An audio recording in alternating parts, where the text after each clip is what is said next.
മുഹമ്മദ് നബിയുടെ നാമം കൊണ്ട് പരിശുദ്ധ പവിത്രമായ ഈ സദസ്സിൽ പാവപ്പെട്ട ഒരു സാധാരണക്കാരന് ഒരു സംശയം ചോദിക്കാൻ ഒരവസരം കിട്ടിയതിൽ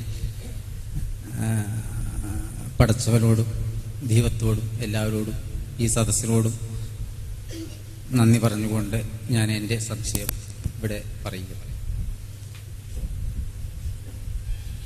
ഇസ്ലാം മതത്തിലെ ഒരു കാര്യം എന്താ വെച്ചാൽ ചോദിക്കുകയാണ്, ഒരു സംശയമാണ് ചോദിക്കുന്നത്. അത്ര അറിവോ പണ്ഡിതനോ അല്ലെങ്കിൽ ഒരു മതപരമായിട്ടൊരു ഹൈന്ദവ വിശ്വാസിയാണ് ഞാൻ. എൻ്റെ പേര് രാമൻകുട്ടി, നിലമ്പൂർ വാസിയാണ്.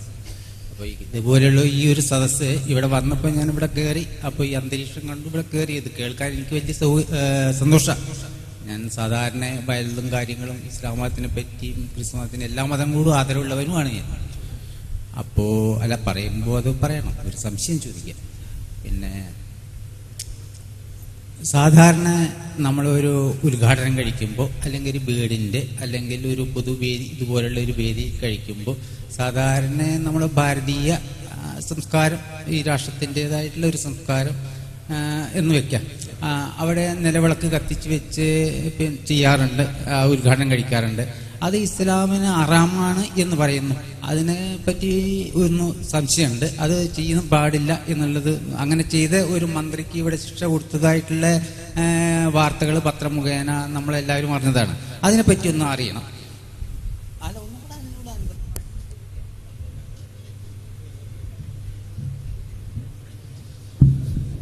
ബഹുമാന്യനായ സഹോദരൻ രാമൻകുട്ടിയുടെ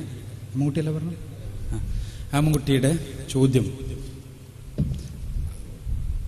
ഈ ഭാരതീയ സംസ്കാരത്തിൻ്റെ ഒരു ലക്ഷണമായ നിലവിളക്ക് കത്തിക്കുന്നതിനെ കുറിച്ച് ഇസ്ലാമികമായ വീക്ഷണമാണ്. ചോദ്യത്തിൻ്റെ സംക്ഷിപ്ത അതാണെന്നാണ് ഞാൻ മനസ്സിലാക്കുന്നത്.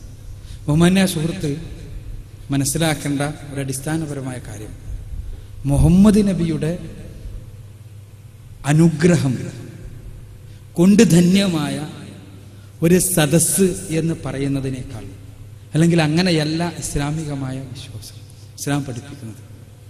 മറിച്ച് മുഹമ്മദ് നബി എന്നോ ലോകത്തെ എവിടേക്കെങ്കിലും കടന്നു വന്ന പ്രവാചകന്മാർ എന്നോ വ്യത്യാസമില്ലാതെ എല്ലാ പ്രവാചകന്മാരെയും പറഞ്ഞയച്ച സർവലോക രക്ഷിതാവായ തമ്പുരാൻ, ആ സർവലോക രക്ഷിതാവായ തമ്പുരാന്റെ അനുഗ്രഹാശിസ്സുകൾക്ക് വേണ്ടി യാചിക്കുന്ന മനസ്സുകളുള്ള ഈ സദസ്സ് എന്ന് പറയുന്നതായിരിക്കും ശരി എന്നെനിക്ക് തോന്നുന്നു. ഇനി എന്താണ് ഇവിടെ നിലവിളക്കിനോട് ഇസ്ലാമിനുള്ള വിരോധം? വിളക്കിനോട് ഇസ്ലാമിന് ഏതായാലും വിരോധമില്ല. അങ്ങനെ വിരോധം ഉണ്ടെങ്കിൽ ഇസ്ലാമിന് നിലനിൽക്കാനും കഴിയില്ല. കാരണം ഇലക്ട്രിക് ലാമ്പ് കണ്ടുപിടിച്ചിട്ട് കുറച്ച് കാലമായിട്ടുള്ളൂ. അതിനു മുമ്പ് നമ്മളെല്ലാവരും ഉപയോഗിച്ചതാണ് വിളക്ക്. ആ വിളക്കിനോട് ആർക്കെങ്കിലും വല്ല വിരോധമുണ്ടോ? ഒരു വിരോധമില്ല. പിന്നെ എന്താ നിലവിളക്ക്? നിലവിളക്കിന്റെ ആകൃതിയോടോ അല്ലെങ്കിൽ നിലവിളക്കുണ്ടാക്കിയ ആ ഓടിനോടോ അല്ലെങ്കിൽ നിലവിളക്കുണ്ടാക്കിയ അതിൻ്റെ ആ നിർമ്മാതാവിനോടോ ഒന്നും തന്നെ നമുക്ക് ആർക്കും യാതൊരു വിരോധമല്ല. പിന്നെ എന്താണ് പ്രശ്നം? നിലവിളക്ക് കത്തിച്ച് ഉദ്ഘാടനം ചെയ്യണമെന്ന് തീരുമാനിക്കുവാൻ കാരണം എന്താണ്? അവിടെ നിന്നാണ് പ്രശ്നത്തിന്റെ വേര് സ്ഥിതിക്കുന്നത്. നിലവിളക്ക് കത്തിച്ച് ഉദ്ഘാടനം ചെയ്യണമെന്ന് തീരുമാനിക്കാൻ കാരണം ഭാരതീയമായ ഒരു ആചാരമാണ് നിലവിളക്ക് കത്തിക്കൽ.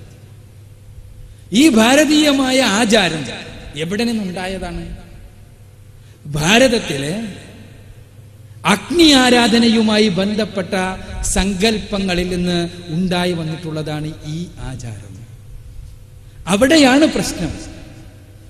ഞാൻ പറഞ്ഞല്ലോ, മുഹമ്മദ് റസൂലുള്ളാഹി സ്വല്ലല്ലാഹു അലൈഹി വസല്ലമയെ ഒരു മനുഷ്യൻ ആരാധിക്കുന്നുവെങ്കിൽ അയാൾ ഇസ്ലാമിന്റെ വൃത്തത്തിൽ നിന്ന് പുറത്താണ്. പിന്നെ ദൈവത്തിന്റെ ഒരു കേവലം സൃഷ്ടിയായ അഗ്നി ആരാധിക്കുന്നുവെങ്കിലോ? അപ്പോ ഈ അഗ്നി ആരാധനയുമായി ബന്ധപ്പെട്ട ഒരു ആചാരമാണ് നിലവിളക്ക് കത്തിക്കുക എന്ന ആചാരം. ആ ആചാരം അത് ഭാരതീയമായതുകൊണ്ടുള്ള എതിർപ്പല്ല നമുക്ക്. അത് അറേബ്യയിൽ ഉണ്ടായിരുന്ന ആചാരമാണ്. അഗ്നി ആരാധകന്മാരായ പാർസികൾ ഉപയോഗിച്ചിരുന്ന ആചാരം. ഇന്നും പേർഷ്യയിലുള്ള അഗ്നി ആരാധകന്മാർ പാർസികൾ അവര് പാർസി മതത്തിന്റെ ആളുകൾ, സെന്റ് അവസ്ഥയുടെ കീഴിൽ ജീവിതം നയിച്ചു കൊണ്ടിരിക്കുന്ന ആളുകൾ, പാർസികൾ എന്ന് സ്വയം വിളിക്കുന്ന ആളുകൾ, അവർ അഗ്നി ആരാധനയുമായി ബന്ധപ്പെട്ട കർമ്മങ്ങൾ ചെയ്യുന്നുണ്ട്. അവർ ഭാരതീയമെന്നോ വിദേശീയമെന്നോ ഉള്ള വ്യത്യാസമല്ല ആ വിഷയത്തിലുള്ളത്. മറിച്ച് സർവലോക രക്ഷിതാവായ തമ്പുരാന്റെ അവനെ മാത്രം ആരാധിക്കണമെന്ന ആശയത്തിനെതിരെ അറേബ്യനായാലും ഭാരതീയമായിരുന്നാലും ആഫ്രിക്കനായിരുന്നാലും അമേരിക്കനായിരുന്നാലും പാശ്ചാത്യനായിരുന്നാലും പൗരസ്ത്യനായിരുന്നാലും ഏത് ആചാരവും സ്വീകരിക്കുവാൻ മുസ്ലിമിന് കഴിയില്ല. അവിടെയാണ് പ്രശ്നം. അവിടെ അഗ്നി ആരാധനയുമായി ബന്ധപ്പെട്ട ഒരാചാരമാണിത് എന്നുള്ളത് കൊണ്ട്, സൃഷ്ടിപൂജ ആണ് ഈ ആരാധനയുടെ അടിത്തറ എന്നുള്ളത് കൊണ്ട്, ഈ കർമ്മത്തിന്റെ അടിത്തറ എന്നുള്ളത് കൊണ്ട് മാത്രമാണ് പ്രശ്നം. അങ്ങനെ വിളക്ക് കത്തിച്ച മന്ത്രിയെ പുറത്താക്കിയ കഥയൊന്നും ഞാൻ കേട്ടിട്ടില്ല. ചിലപ്പോൾ ഉണ്ടാകാം, നമ്മളെ അനുഭവത്തിൽ നിന്ന് കേട്ടിട്ടില്ല. ചില വിമർശനങ്ങൾ ഉണ്ടായ സംഭവങ്ങൾ അറിയാമെന്ന് മാത്രമേ ഉള്ളൂ. അവിടെ അടിസ്ഥാനപരം ഇതാണ്. ഒരു മുസ്ലിമിനെ സംബന്ധിച്ചിടത്തോളം സൃഷ്ടിപൂജയെ അതിൻ്റെ പരിമിതമായ തലത്തിൽ പോലും അംഗീകരിക്കുവാൻ കഴിയില്ല. അത് മുഹമ്മദ് നബിയെ ആയാലും